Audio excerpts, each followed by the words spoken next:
Exactly. Well, here we go. It is the grand final Masters Division. Palafin, Baxcalibur on the field for Gabriel Agati. A Palafin on the opposing side for Paul, but paired up with the Fluttermane. All right, so we got the Palafins hitting the field right away for both of our trainers, identifying that this is going to be a powerhouse Pokemon that they can rely upon. And now this really does put them into a position where they can start to pivot these Palafin off of the field and start to play that mind game of, okay, do I actually switch it out, or do I try to keep it on the field to start getting those punches in? That's the thing, the Baxcalibur is the Pokemon though with the target on its back. Paul already identified it's a difficult Pokemon that you can't always hit for good damage, so needs to be able to get an early knockout. Gabriel switching the Palafin off the field in favor of that Amoonguss that's going to be able to apply some Spore pressure in the following turns. A Palafin apiece leaving the field. We're going to see them come back both with heroic transformations later on in the match. That's going to be a really pivotal thing to have in your back pocket, just knowing that you do have that extra amplified damage at your disposal. But knowing that the Arcanine is switching in here, this is one of the ways that Paul can start to try to keep this Baxcalibur in check when it comes down to its attacking moves, because the Baxcalibur does have that clear amulet item that Adam and Lee were talking about earlier, and that will not allow for this Intimidate drop to drop this Baxcalibur's attack stat. And to add insult to injury, it's gone for the Poison Terror type, which means it's going to be able to resist those Fairy type attacks. Gets a cheeky critical hit on the opposing Amoonguss, however, but Baxcalibur able to fire off a powerful Icicle Crash that will do so much damage to that Fluttermane. It's now in a very dangerous position. It's a very heavy hitter for Paul, so you might want to try and switch it out, preserve it for later on in the match. Yep, you can see that Paul's trying to hover over how to try to keep this Baxcalibur in check. You did have the Baxcalibur go for the Terra Poison, and so that's one way that you really saw allow that Baxcalibur to take that Dazzling Gleam so effectively.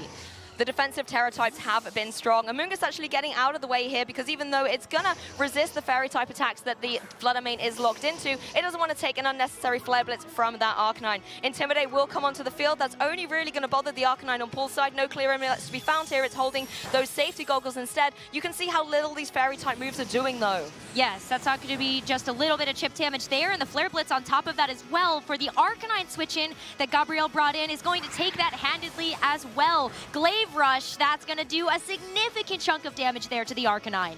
This could be the opening Paul needs, though. After Glaive Rush, you know, moves are guaranteed to hit. It's going to be dealing double damage, and that's where we often see Pokemon like Baxcalibur protecting on this turn. And that's where the mind games come into effect. The Protect may be obvious, so you could ignore the Baxcalibur, maybe double down into the partner's slot. But then if you're Gabriel and you want to play boldly, you could always go for a move here, thinking that your opponent's going to protect that Protect.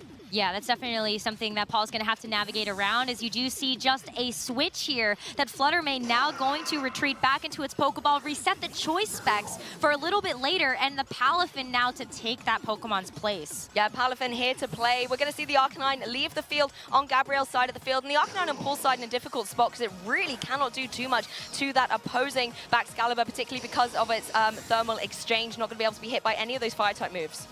Yeah, you are going to see the Protect come through here, though, in the Ice Shard, just to try to whittle away at the Fluttermane that was right there. But the Palafin taking that super nicely, and also setting itself up to be able to deal some nice damage across the board as well. Maybe not looking at something like the Amoonguss as being the particularly great target here, so something like a Rage Powder would be able to redirect away a super effective attack like that, but you are looking at maybe another pivot here, as you still have some tools available for both sides. Yeah, I think that Ice Shard might even have been able to get the KO on the Fluttermane, so a really nice adjustment by Paul. Not only do you preserve that Fluttermane that's often nice and speedy in the back for later, you've now got the Palafin on the field that can apply that pressure. Maybe something like a Wave Crash to deal some huge damage here. It's still got a lot of HP remaining. Might be able to take a Glaive Rush if that is the intended target. Yep. You're going to see the Arcanine now switch out. Just try to preserve that Intimidate for later if it's worried about the Palafin. But here's the Fluttermane to take its place. Back so soon, Fluttermane joining us in the finals, and Palafin just going for the Protect, trying to see what strategy Gabriel wants to go for here. It was indeed the Glaive Rush going down into that slot, so really nice defensive play from Paul. The Amoonguss, however, is primed to go for the Spore, and it catches the Fluttermane on the switch in. Here he goes. The Fluttermane is going to go right to sleep here, and that is not something that Paul wanted to see, as that Fluttermane could have been able to put on just a little bit more pressure here, but now it looks like a nice target, either to be able to get knocked out this turn or for something else to switch into its place. Yeah, the Fluttermane in a difficult situation, because it doesn't want to go for any of these Fairy-type moves, the Moonblast or the Dazzling Gleam, when you've got two Poison types opposing you on the field. Maybe a safer choice would be to lock in with something like that Shadow Ball, still deal a huge chunk of damage, particularly as you are rocking those choice specs. The alternative thing, however, is to switch out, because you're going to have to take a turn of sleep. You're very vulnerable on the field at this point in time, and that really does make the Fluttermane null and void for Paul here.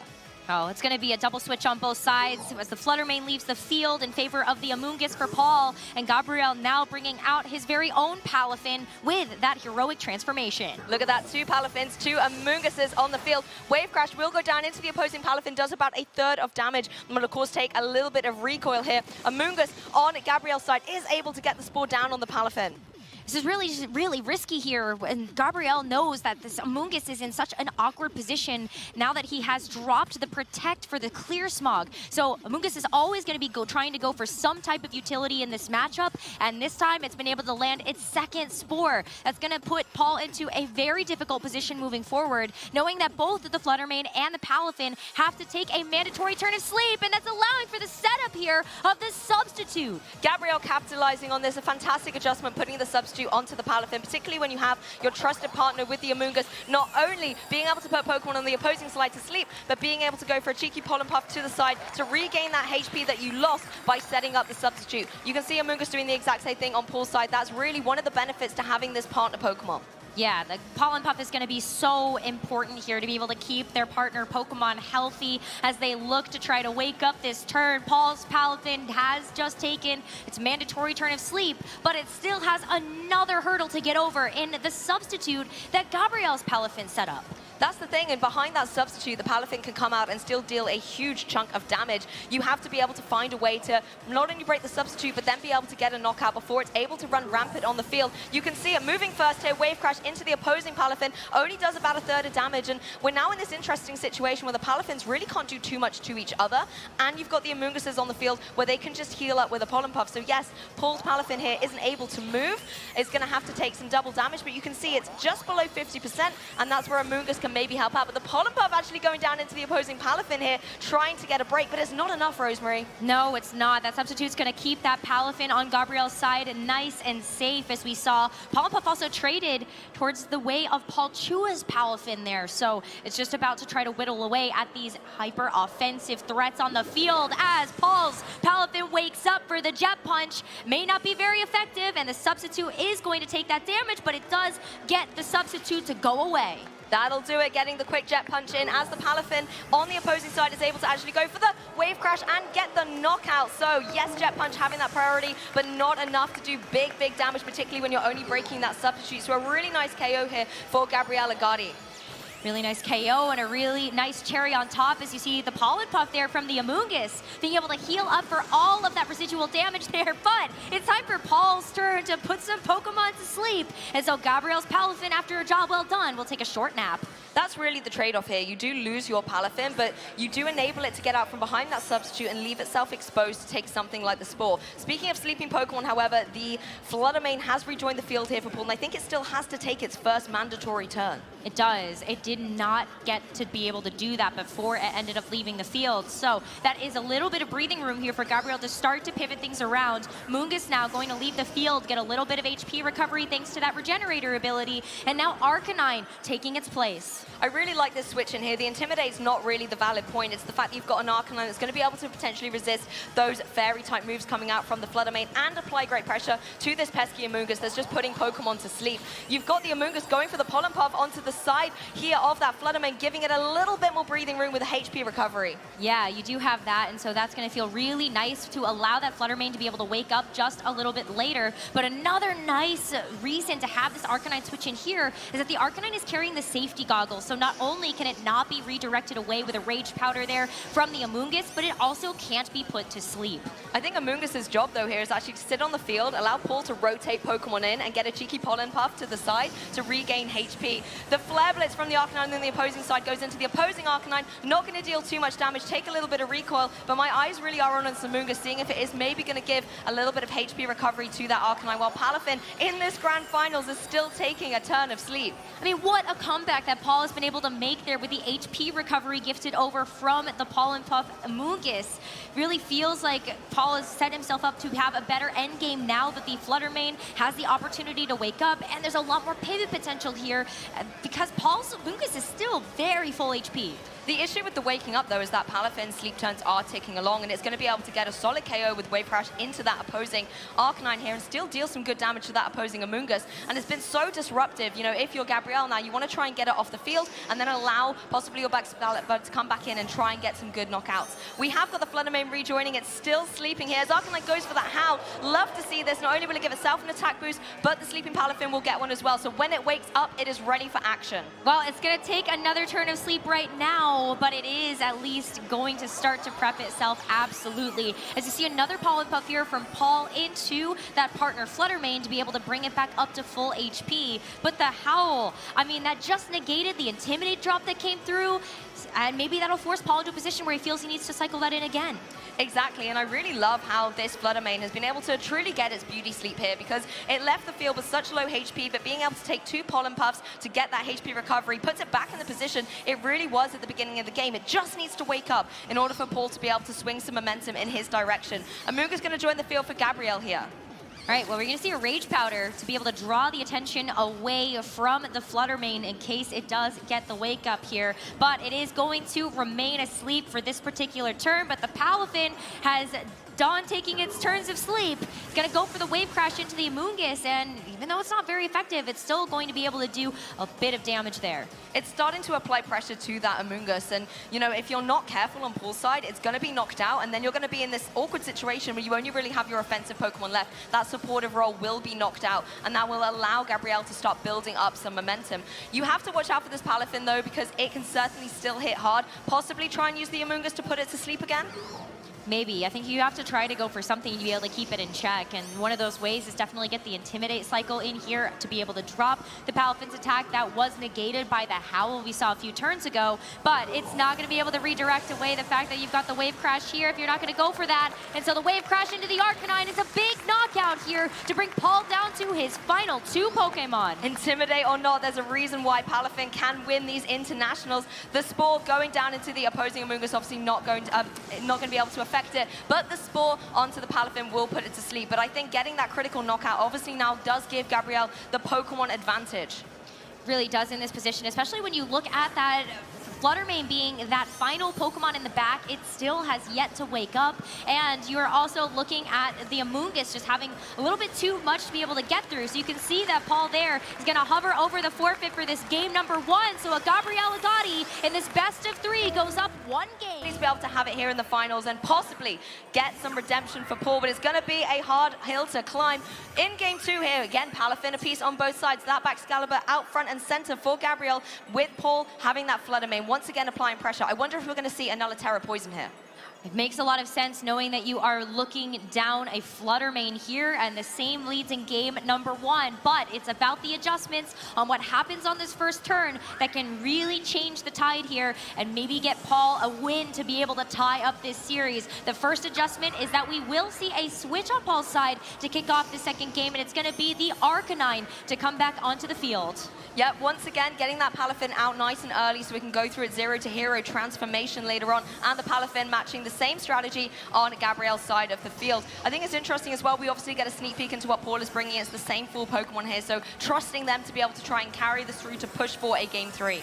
All right, well, we are going to see a Terrestrialization once again onto the Excalibur to make it a Terra Poison type right away. What a strong strategy for Gabriel in that game number 1, and so he's going to run it back here. I honestly see no reason to do anything else at this point. It gives the Excalibur so much safety coverage, but the Flutter Mane not playing into it, going for that Shadow Ball instead of the Fairy Type move, not quite enough to make it a 2-hit knockout, and we are going to see an Avoid. Yeah, that Icicle Crash with the Excalibur not going to find its mark this time, and that relieves so much pressure off of Paul's side so early on. Beforehand, you saw how much damage that Flutter Mane took on that very first turn, and you also were able to dish out more damage in return because you chose the Shadow Ball instead. Exactly, and that's unfortunate. There have been nice damage on the board there for Gabriel. Of course, the Arcanine in a position to threaten down against that opposing Amoonguss, and I really like the way Gabriel is playing this, actually saying, you know what, I'm going to preserve that Excalibur once again. You really don't have a way to deal with it, so possibly in the end game, it's a nice way to clean up, and Arcanine's going to come out and throw down and Intimidate against the opposing Arcanine, maybe buy that Amoonguss a bit of breathing room. It's first of all going to have to take another Choice Spec Shadow Ball here. Again, not quite enough to be able to get a 2-hit knockout against it.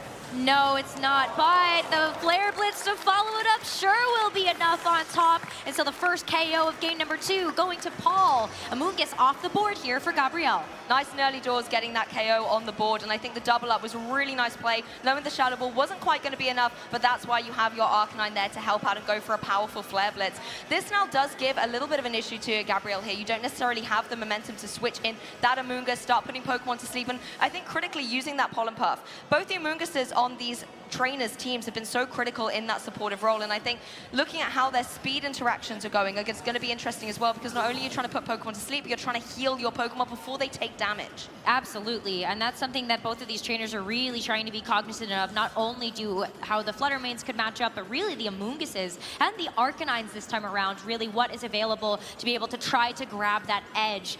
We are going to see Gabriel bring the Palafin back out onto the field, undergoing its transformation and applying a lot of pressure here now with something like a Jet Punch or that Wave Crash. That's the thing, you can just switch the Arcanine out here though, use it to intimidate that opposing Palafin later on in the match, and it gives you the perfect opportunity to bring that Amoonguss in. It's going to be able to take those water type moves really, really well, and you want to try and put that opposing Palafin to sleep just like Paul did in game number 1.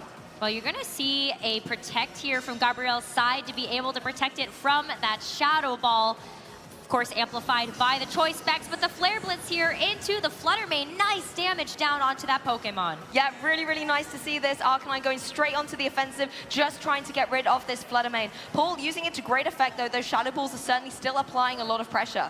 Yeah, it's a great move choice to lock into as well, and despite the fact that you know that the Baxcalibur is off the field for now, it's allowing this Fluttermane to just stay on the field and try to keep pressuring down damage. You're basically taking a Pokemon to roughly half, and that softens it up enough that something else that Paul could be switching into the field would be able to secure the knockout after that. Exactly, that's why they call it a team at the end of the day. You need to be able to go for those double ups to try and get the KOs, and it's nice to see Fluttermane actually in action. It slept for most of game 1, but it's now woke up and ready for the battle. The Intimidate, I think, here is really nice from Paul, just being able to weaken the offensive pressure on Gabriel's side of the field, but we know that there is potentially a Howl from that Arcanine that can bring that right back up. The Shadow Ball, again, just doing a good amount of damage to the opposing Palafin, and there it is, the Howl coming out from this Arcanine, boosting the attack back out and really negating that Intimidate. Yeah, I mean, Palafin's still going to take quite a bit of damage here, but it is able to get this substitute up. We saw that be a tremendous strategy that Gabriel could use in that game number 1, but it's at such limited HP, and that Amoonguss is off the field now, so no way to recover any of that HP with Pollen Puff. That's a great observation, and it's really the difference between games 1 and 2. The extreme speed going down into that Palafin, just trying to leave it exposed for this Fluttermane to get the KO, but it's not. It's staying behind a substitute. Jet Punch will be able to get the KO into that opposing Fluttermane here, and Palafin safe and sound behind the substitute at the end of this game, despite the efforts from that Arcanine. And I do really like that play. If you're able to leave it exposed, it makes it easier in that next turn. Flare Blitz really not doing too much here, but maybe covering for a potential switch. Yeah, well, especially when you did get the Howl boost as well to the attack, then it's really nice just to be able to try to land as much chip as possible. But the sub being able to survive through that extreme speed is huge, because you're saving that Pokemon for another turn here when you're looking at also how do these Palafins match up against each other. And this is the temptation, right? You want to go for another extreme speed to try and break that substitute, but the issue is the Arcanine's then very vulnerable to a potential Jet Punch coming out from that Palafin. Even if you break the substitute, it's not like you deal any additional damage to it, and it's going to be able to move fast. Arcanine on Gabriel's side, though, just going for a protect, knowing that it too could fall victim to a water-type move from the Palafin on the opposing side. There's the extreme speed, Rosemary. Well, this is a big turn, because was that protect worth it in the end, as we do see Palafin's substitute fade away, leaving Gabriel's Palafin exposed, as you see the Jet Punch into the opposing Arcanine there. So Paul missing the mark on that side of things, but the Wave Crash in response. Gabriel's Palafin getting a chance to move, just to be able to do a bit of damage. Yes, and I think the Arcanine on Paul's side got away a little lightly here, you know, not taking the damage from the opposing Palafin, actually on Gabriel's side choosing to try and target down into Paul's. This is where things get interesting, though, because there is still a terrestrialization potential on Paul's side, and it could give that Arcanine the breathing room that it needs with a defensive Terra type. And it didn't get a chance to actually terrestrialize in that game number 1. Paul never found an opportunity or found a way to be able to weave in terrestrialization to be an asset for the team. So this time around, it is time to terrestrialize, and that Palafin is about to be putting out a ton of damage. Here we go. It's going for the Terra Water on the Palafin side here, so it's going to be able to pack a really, really heavy punch, try and get the knockouts and clean up this game too. See how this all plays out here as we see a protect come through from Gabriel's Palafin first. just in the face of some oncoming damage. The extreme speed there from Paul's Arcanine, not able to find its mark into the Palafin to clean up the KO. But the Jet Punch in response, Gabriel's Arcanine is quite exposed here, and that's going to be a knockout. Yeah, I think Gabriel kind of slowing the pace down here with that Protect, and Paul being able to capitalize on it and go straight onto the offensive, getting that critical knockout. That means there's no more Arcanine on Gabriel's side that's going to be able to throw Intimidates down against the offensive powerhouses on Paul's side. The issue, of course, is still that back Excalibur. The one nice thing is that Shadow Ball from earlier has put it in a little bit more of a vulnerable position. We see the cancel here. It looks like we are going to a Game 3. Game 3 upon us. Both of our trainers are locked in, ready to go for this game number 3 here at the 2023 European International Championships. And it's going to be a run back of the leads that we saw for games 1 and 2 to decide it all. One game separates these players between victory and runner-up status. Let's see what they're going to be going in for. I think this is the game where you need to go straight onto the offensive. Possibly with these Palafins, we've seen them switching out in order to go through that zero to hero transformation. But Palafin, even in its zero form, if it is going for something like a terrestrialization, getting that extra boost to his water type moves, can still do a big chunk of damage on the field. Yeah, it's going to be an early terrestrialization right away, so huge mix-up here from games 1 and 2 as we see the baby Palafin, our Palafin in that zero form, getting the Terra to be able to deal some devastating damage. I love to see the change of pace. Paul has switched that Palafin out very early on in games 1 and 2, but this time switching onto the offensive. But look, there's going to be a terrestrialization on Gabriel's side as well. It is that back Excalibur with the poised defensive typing once again. So terrestrialization off the board for both of our trainers incredibly early in this last game. That was been the saving grace here for Gabriel's side with the Terra Poison, but Paul is not going to fall for it again. And so the Shadow Ball right into that back Excalibur, and a wave crash to be able to follow it up. That pesky back Excalibur has been felled by the double up from Paul Chua. A sigh of relief getting rid of that Pokemon that he knew was going to be the thorn in his side.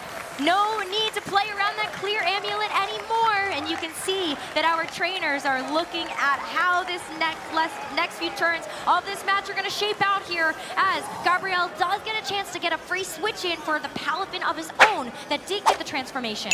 Yes, these trainers certainly do mean business in this game 3, and it's nice to see the Palafin coming in for Gabriel here. It can apply a lot of pressure, of course, to that opposing Flutter Mane, and I see no surprises why it's then leaving the field. You want to maybe go and lock in for a different move into later turns. We're going to see the Arcanine join perfect timing because there's a physical attacker on the opposing side of the field. Plus the safety goggles means that it cannot be put to sleep by that opposing Amoonguss. Yes, an excellent choice here for Paul. In fact, we'll see a double switch to get his own Palafin off the field. Make sure that it can come back in nice and strong as well, as it will be an Amoonguss as the 4th and final revealed here for Paul, as the wave crash into the Arcanine is just going to be a one-hit knockout with the critical hits. Oh my goodness, the Arcanine sitting so vulnerable. A really bold play from Paul, but unfortunately it just didn't pay off. Losing the Arcanine very early doors, and the Palafin able to get a cheeky pollen puff to regain that HP that it lost earlier.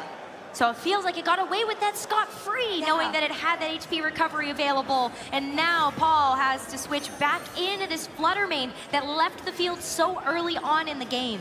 It may be the early riser, but that Flutter Mane is in a difficult spot because it cannot protect. It is going to be vulnerable to something like a Spore if Paul wants to leave it on the field. And then it's going to be in a difficult spot where it needs to be able to wake up, deal some big damage, and not do what happened in game 1 and fall asleep. I think this is a really smart play here by Gabriel because, yeah, you are locked into having to take some damage here, but like you know that the Flutter Mane can't protect, you know that Gabriel's can't either. So it will have to take a Shadow Ball here, but in response, it does land a Spore onto Paul's Flutter Mane. Yes, and now the Flutter Mane very vulnerable to that Palafin in the next turn. We can see the double up into Amoonguss, takes it below 50%, of course, is going to activate the berry, so the Amoonguss can't utilize that going forward. But I really do think Gabriel has all the kind of cards on the table here. You're able to apply a lot of damage with that Palafin. There's nothing the Flutter Mane can do. It's going to have to take a turn of sleep here. And then even if you switch something like a Palafin in from the back, you have to watch out from a potential Spore on the Amoonguss going into that slot, predicting maybe the switch. Yes, I mean, this is all about a game of reading at this point because these players are so familiar with these teams and they are familiar with each other's play style. So we will see the Amoonguss now leave the field for Gabriel in favor of that Arcanine. You know, I really like this. this Arcanine can get in really safely at this point in time. The Flutter Mane is going to stay on the field, take its one guaranteed turn of sleep, as Palafin capitalizes on this and goes for the substitute. This obviously keeps it safe from any spores as well that Amoonguss would want to throw into its side. It's going to be the Pollen Puff, however, just trying to break that substitute, but we know Amoonguss is not the most offensive Pokemon here, but it does manage to do it. I'm sorry, Amoonguss. Yeah, I think you got to take that back, Lou. My bad, my bad. Amoonguss said, I've got a critical hit Pollen Puff for you, which was plenty to be able to break the substitute.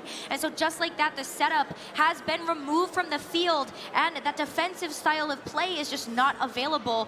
Gabriel might want to try to go for it again, but that Palafin is sitting quite vulnerable in the face of this Flutter Mane that could wake up this turn. That's the thing, the guaranteed turn of sleep has already happened. So you now are looking towards that Flutter Mane if you're Paul and hoping it's going to be able to wake up and try and get some big damage with a Shadow Ball out onto the side of the field. You have to contend though as well the fact that Gabriel not only has the Palafin in play, but it has that partner Pokemon as well that can, with the Arcanine, apply a lot of pressure to the opposing Amoonguss. But not in this turn, it is going to retreat.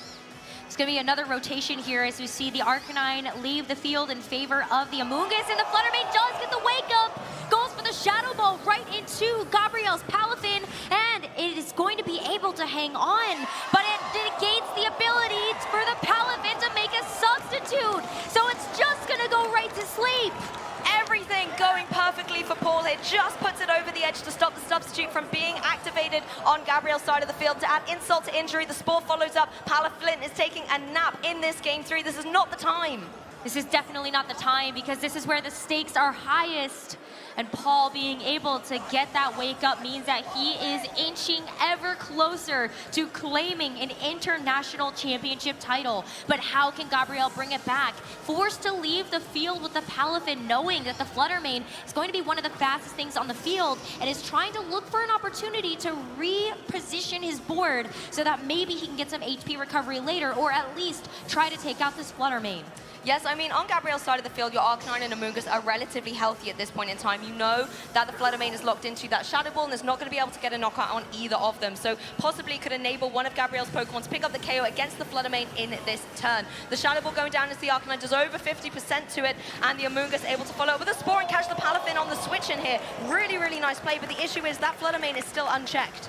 Yeah, but I think you're okay with that. Amoonguss could be able to redirect away an attack here, maybe give your Arcanine an opportunity, and the fact that you were able to catch that read with the Palafin switch in is absolutely huge, giving Gabriel another chance in this game. All eyes really on that Amoonguss. The Flutter Mane's not going into the Arcanine, instead as the Amoonguss is going to do over 50% to it, of course, able to take that really well, but the Amoonguss has the utility here to either go for a Pollen Puff into the opposing Flutter Mane or a Spore, and I think quite wise just trying to put it to sleep, guarantee that it is going to have to take another turn. You then, of course, have the Amoonguss capable of either going for a Pollen Puff into the Arcanine, but if you don't want to run the risk of that Palafin waking up, you can always go for that redirection. Well, you're going to see the pivot now. This is Gabriel's chance to be able to get the Palafin back in and land something like a Pollen Puff onto it to be able to restore up all the HP that it has lost so far. And with Flutter Mane taking a turn of sleep, this is really where we see the Palafin now! Maybe getting the Pala win here for Paul, as it's able to go for the Wave Crash, and it lands it into the Amoonguss, getting the knockout! That was the perfect moment to wake up. Palafin takes the KO against the opposing Amoonguss and really does put Paul in a very commanding fashion here. Of course, if you're Gabriel, you now have the utility to bring your Arcanine in from the back. You only have 2 remaining Pokemon. You are going to be able to intimidate the Palafin, but you have no way to do any kind of defensive terrors. That's already gone on your back Excalibur. Palafin in a very, very strong position to get another knockout here. It's going to still have to see if it can wake up here, but I think Gabriel knows this is it. The battle is over, and Paul Chua becomes your 2023 European International Champion.